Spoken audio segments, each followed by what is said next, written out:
Langkah Misteri. Malam ini, saya akan bawa kalian ke sebuah kisah nyata yang pernah menggemparkan warga Depok. Tentang seorang pedagang bakso sederhana, yang demi usahanya laris manis, rela melakukan ritual terlarang. Pesugihan tali pocong. Siapkan diri kalian, matikan lampu, gunakan headset, dan jangan pernah menonton sendirian. Karena konon, arwah perempuan yang menjadi tumbal di kisah ini, masih gentayangan, dan bisa saja hadir di dekat kalian saat cerita ini diputar. Pesugihan tali pocong, kutukan bakso Pak Kasim. Di sebuah gang sempit di wilayah Depok, berdirilah sebuah warung bakso sederhana yang di depannya hanya terpampang papan kayu usang bertuliskan Bakso Wonogiri Pak Kasim.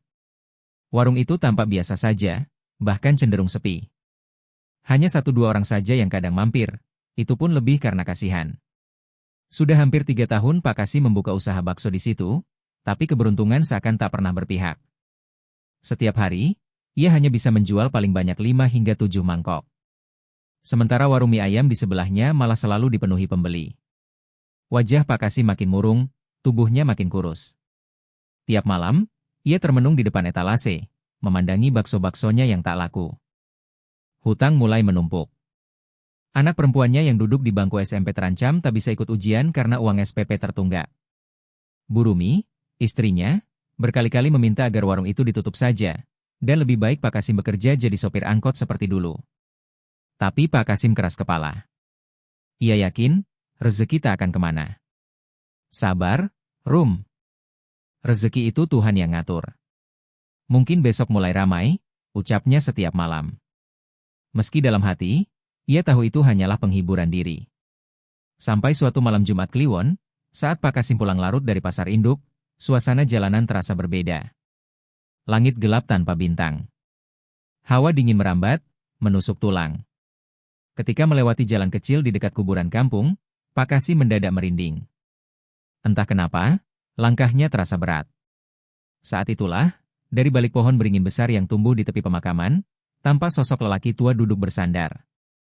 Rambutnya panjang, wajahnya dipenuhi keriput, matanya redup tapi tajam memandang Pak Kasim. Tubuhnya dibalut kain lusuh berwarna gelap. Pak Kasim tercekat.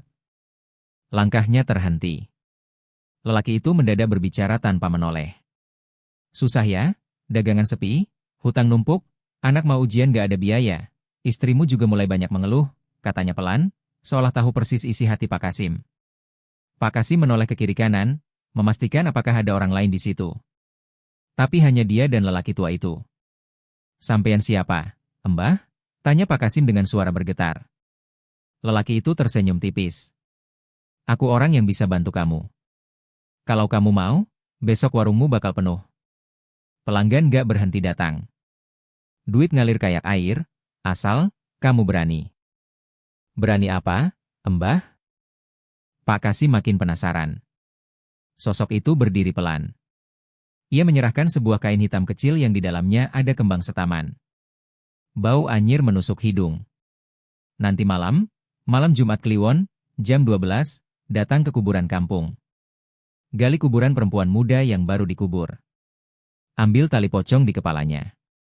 Bawa pulang, simpan di bawah panci kuah bakso MU. Maka rezekimu bakal terbuka lebar. Pak Kasim melongo. Urat di lehernya menegang. Ambil tali pocong, Mbah. Itu dosa. Lelaki tua itu hanya tertawa kecil.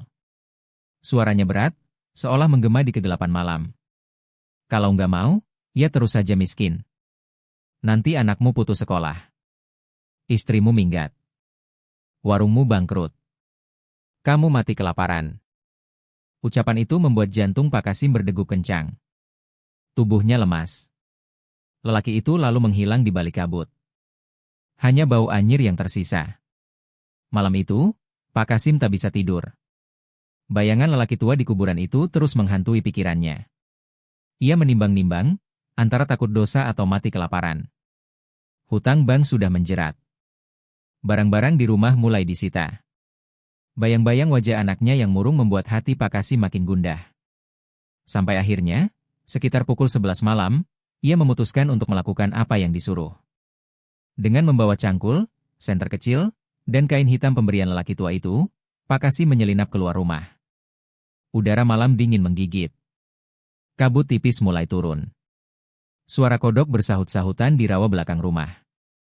Langkah kakinya menuju ke kuburan kampung makin berat. Hatinya berdegup tak karuan. Kuburan itu sunyi. Tak ada seorang pun. Hanya cahaya bulan samar yang menembus sela-sela pepohonan. Pak Kasim langsung menuju pusara seorang gadis bernama Raras, anak dari kampung sebelah yang baru saja meninggal sore tadi karena kecelakaan motor. Nisan kayu masih basah. Tanahnya belum padat betul. Dengan tangan gemetar, Pak Kasim mulai menggali. Cangkulnya masuk ke tanah basah. Bau anyir mulai menyengat. Beberapa kali ia menoleh ke belakang, memastikan tak ada orang yang lewat.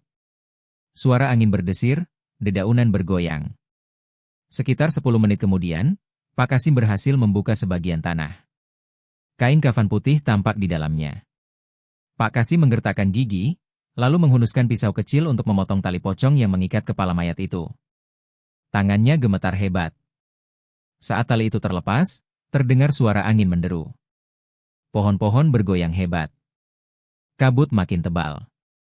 Pak Kasim buru-buru memasukkan tali itu ke dalam kain hitam. Ia menguruk tanah kembali, lalu berlari secepat mungkin meninggalkan kuburan. Sepanjang jalan, dadanya berdegup kencang. Bau anyir seperti terus mengikuti. Sesampainya di warung, tanpa membangunkan istrinya, Pak Kasim membuka panci kuah bakso, lalu meletakkan kain berisi tali pocong itu di bagian bawah panci. Ia tutup kembali panci tersebut, lalu mengunci pintu warung rapat-rapat. Malam itu, ia tidur dengan hati gelisah. Suara angin malam terdengar seperti bisikan orang di telinganya. Ia tahu, mulai malam itu, hidupnya tidak akan pernah sama lagi. Keesokan paginya, matahari belum tinggi saat Pak Kasim membuka pintu warung. Embun masih menggantung di dedaunan, suara burung-burung liar terdengar dari kejauhan. Biasanya jam segitu belum ada siapa-siapa yang datang. Tapi pagi itu, seorang lelaki muda yang tak dikenal sudah duduk di bangku warung, seolah menunggu sejak subuh. Pak Kasim agak heran, tapi ia segera menyalakan kompor, merebus bakso, dan menyiapkan kuah. Lelaki muda itu memesan 2 mangkuk bakso sekaligus. Begitu mangkuk pertama habis, ia langsung minta tambah. Wajahnya tampak aneh, seperti orang kesurupan, matanya kosong namun mulutnya terus mengunyah. Tak sampai sejam kemudian, warung yang biasanya sepi itu mulai didatangi lebih banyak orang. Dari anak-anak muda, ibu-ibu komplek, hingga sopir angkot yang biasanya lebih suka nongkrong di warung kopi sebelah. Mereka semua seperti tertarik entah oleh apa. Bau kuah bakso mendadak lebih harum, menguar sampai ke ujung gang. Orang-orang yang lewat spontan berhenti, lalu ikut memesan. Pak Kasim hanya bisa tersenyum heran. Dalam hati, ada rasa senang sekaligus takut. Baru kali itu warungnya seramai itu. Yang lebih aneh, orang-orang yang datang ke warung Pak Kasim tanpa ketagihan. Begitu 1 mangkuk habis, mereka langsung minta tambah. Beberapa di antaranya sampai 3 kali bolak-balik, seperti tak bisa berhenti. Bahkan ada seorang bapak-bapak yang baru pertama kali mampir, begitu selesai makan langsung berkata, "Bakso sampeyan kok enak tenan, Pak, rasanya nagih." Kata-kata itu makin membuat hati Pak Kasim campur aduk. Di satu sisi ia lega karena dagangannya laris, di sisi lain, ia mulai menyadari sesuatu yang tak beres. Sore harinya, saat warung hendak tutup, uang hasil jualan penuh sampai 2 kaleng biskuit bekas. Jumlah yang belum pernah ia dapatkan sejak buka warung 3 tahun lalu. Wajah Pak Kasim berbinar. Namun di balik itu, ada perasaan ganjil yang pelan-pelan mulai merayap. Ia masih ingat apa yang ia lakukan malam tadi.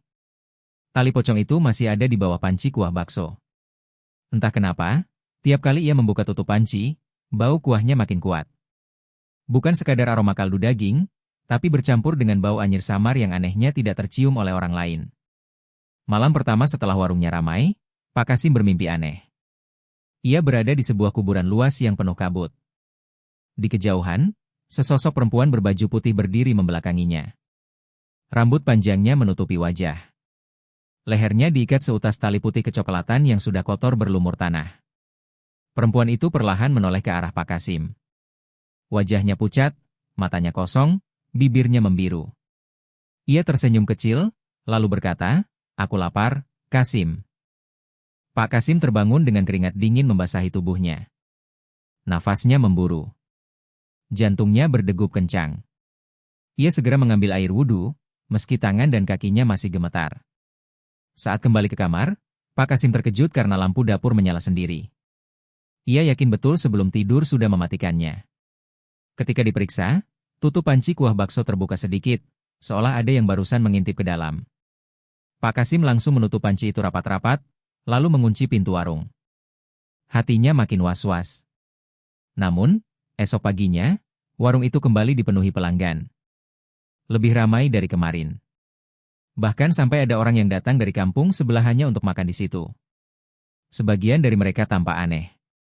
Ada seorang ibu-ibu yang makan sambil meneteskan air mata. Ada pula seorang pemuda yang mulutnya terus mengunyah meski matanya kosong melotot. Orang-orang seperti kehilangan akal saat menyantap bakso Pak Kasim. Mereka menjadi ketagihan. Mas Sugeng, tetangga sebelah warung, mulai curiga. Ia memperhatikan warung Pak Kasim dari balik jendela rumahnya.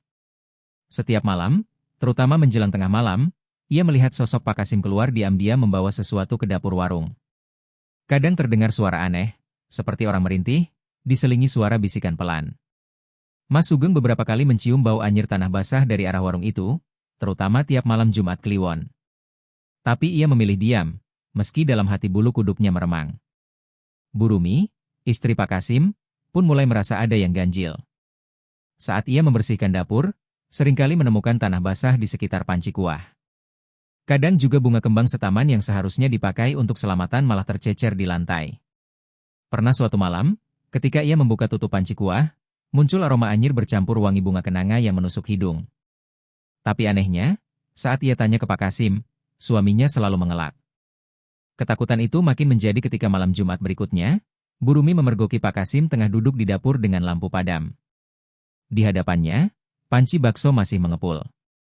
Sementara tangan Pak Kasim memegang seutas tali lusuh kecoklatan yang basah berlumuran tanah. Pak Kasim tengah komat-kamit membaca sesuatu. Sementara di pojokan dapur, bayangan hitam berdiri diam, dengan rambut panjang menjuntai hingga ke lantai. Bu Rumi menahan napas. Saat itu, ia baru sadar, suaminya telah terjerumus ke dalam sesuatu yang tak semestinya. Sejak malam itu, warung bakso Pak Kasim semakin penuh. Bahkan mulai ada orang-orang dari luar kota yang penasaran ingin mencoba baksonya. Entah kenapa, kabar soal kelezatan bakso Pak Kasim menyebar begitu cepat. Dalam sebulan, nama bakso Wonogiri Pak Kasim sudah dikenal seantero Depok, bahkan masuk pemberitaan blog-blog kuliner lokal. Tapi di balik itu semua, suasana di warung semakin terasa ganjil. Aroma kaldu yang sedap bercampur dengan bau anyir tanah basah yang pelan-pelan mulai menyengat setiap malam Jumat Kliwon. Pelanggan-pelanggan yang datang kerap memperlihatkan tingkah aneh. Ada yang makan dengan tangan gemetar, ada yang tiba-tiba menangis di tengah suapan, bahkan ada yang saat pulang ke rumah, tiba-tiba muntah darah tanpa sebab. Mas Sugeng, tetangga sebelah, semakin yakin ada yang tak beres di warung itu. Beberapa kali, saat tengah malam, ia mengintip dari celah tirai dapur rumahnya. Ia melihat Pak Kasim duduk termenung sendirian di depan panci kuah bakso yang mengepul. Di sekelilingnya, aroma wangi kembang setaman bercampur bau tanah basah menyebar ke seluruh ruangan. Terkadang, Mas Sugeng juga melihat bayangan hitam berdiri diam di pojok dapur warung itu.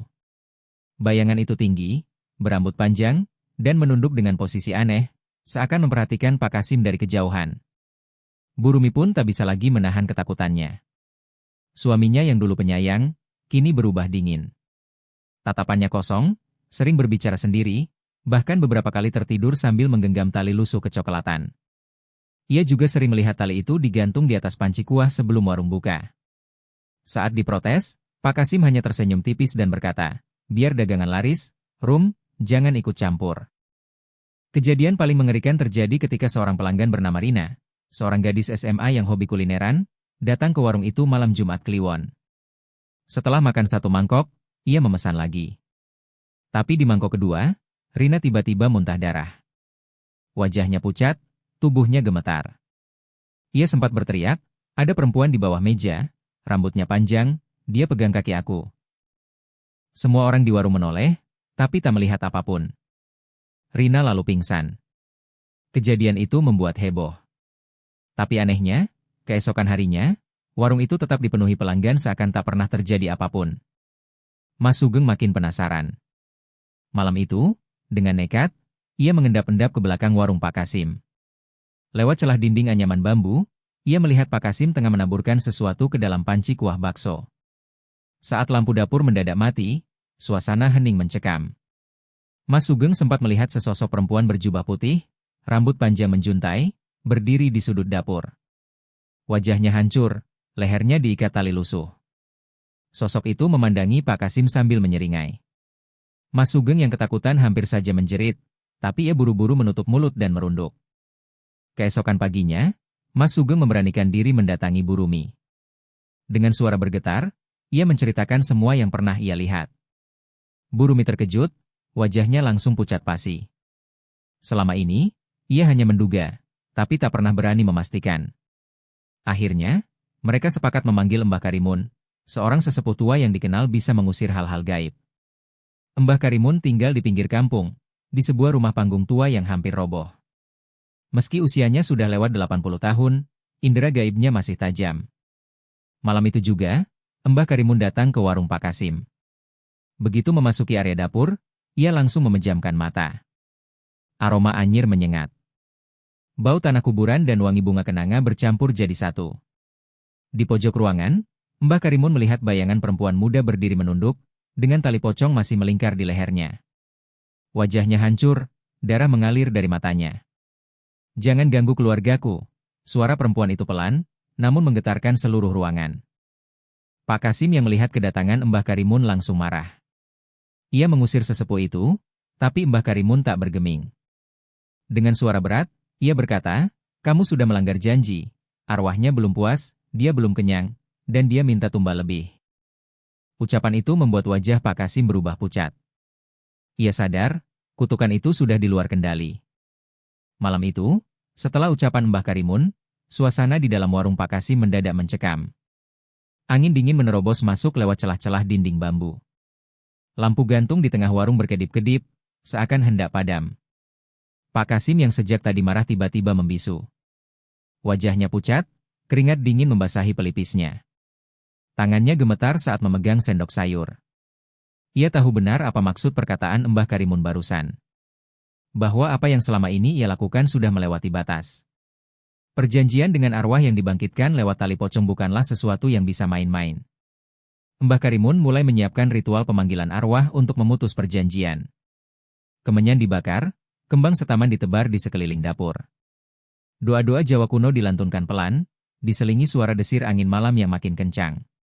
Tiba-tiba, pintu dapur tertutup sendiri dengan keras. Semua yang ada di dalam warung terkunci di sana. Pak Kasim, Bu Rumi, Mas Sugeng, dan dua tetangga lain yang ikut menyaksikan ritual itu mulai panik. Aroma anyir tanah basah kembali menyeruak, kali ini lebih kuat, menusuk hingga ke rongga dada. Di tengah asap kemenyan yang mengepul, sesosok perempuan berjubah putih perlahan menampakkan diri. Rambut panjangnya menutupi wajah. Lehernya diikat tali pocong yang kini tampak basah dan kotor. Darah mengucur dari matanya, sementara bibirnya biru membiru.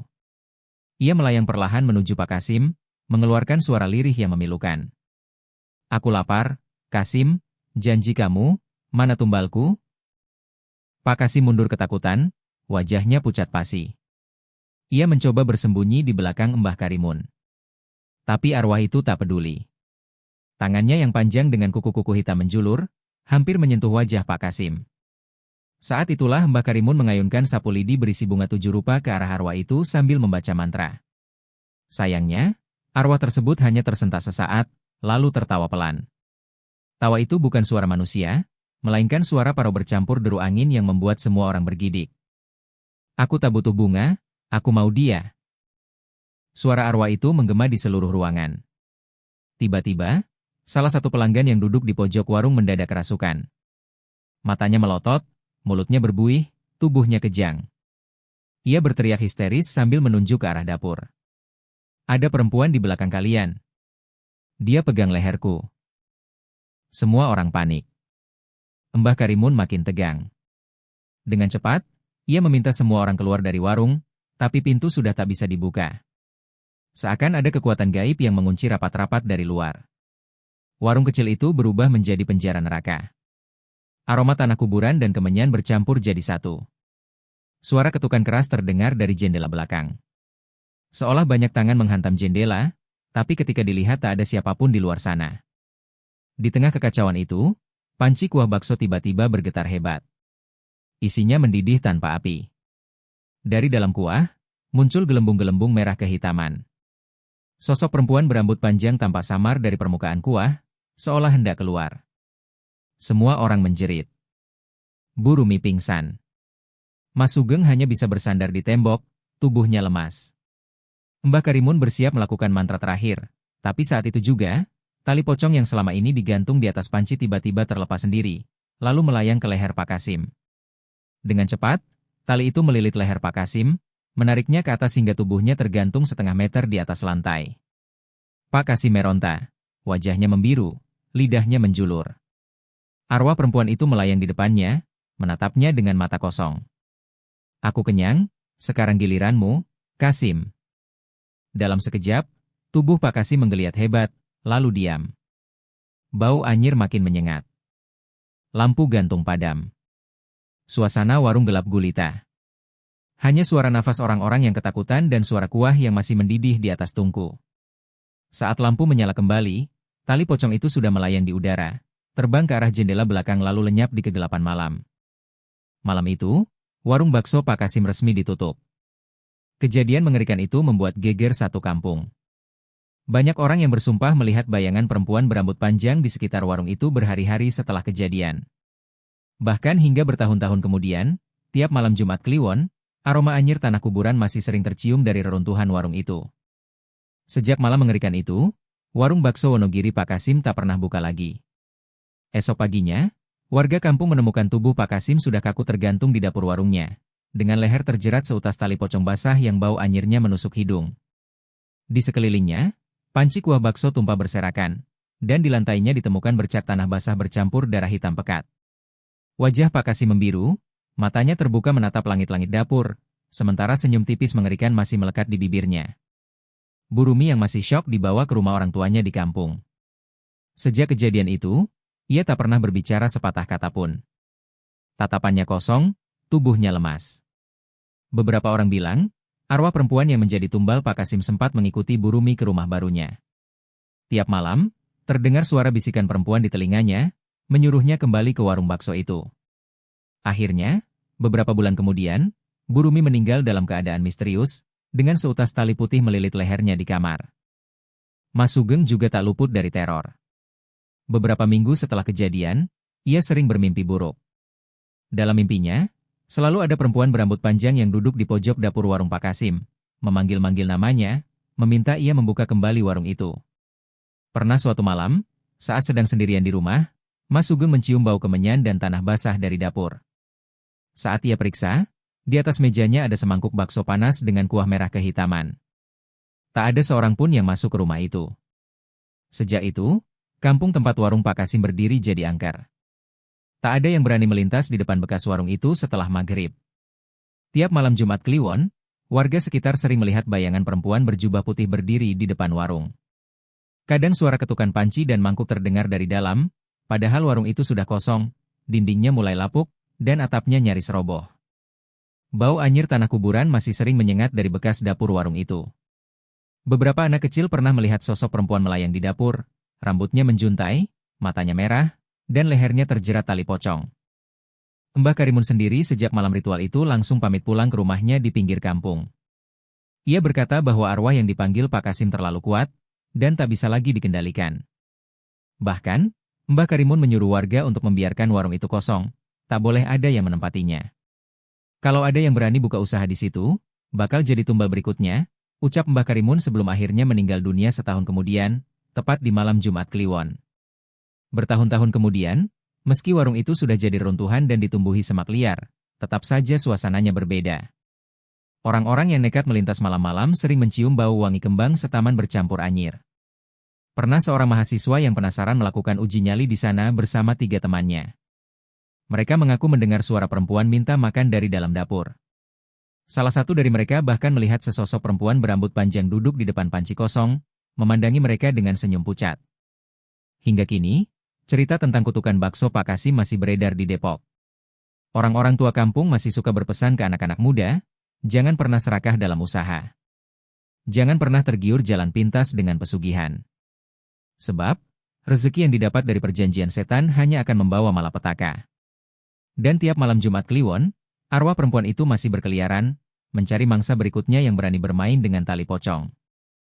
Ingat, jangan sekali-sekali lewat bekas warung Pak Kasim saat malam Jumat Kliwon, kalau tak mau pulang tinggal nama. Begitulah kisah kelam dari warung bakso Pak Kasim. Sebuah pelajaran, bahwa kekayaan yang didapat dari jalan pesugihan, pasti ada bayarannya. Tidak sekarang, besok, atau nanti.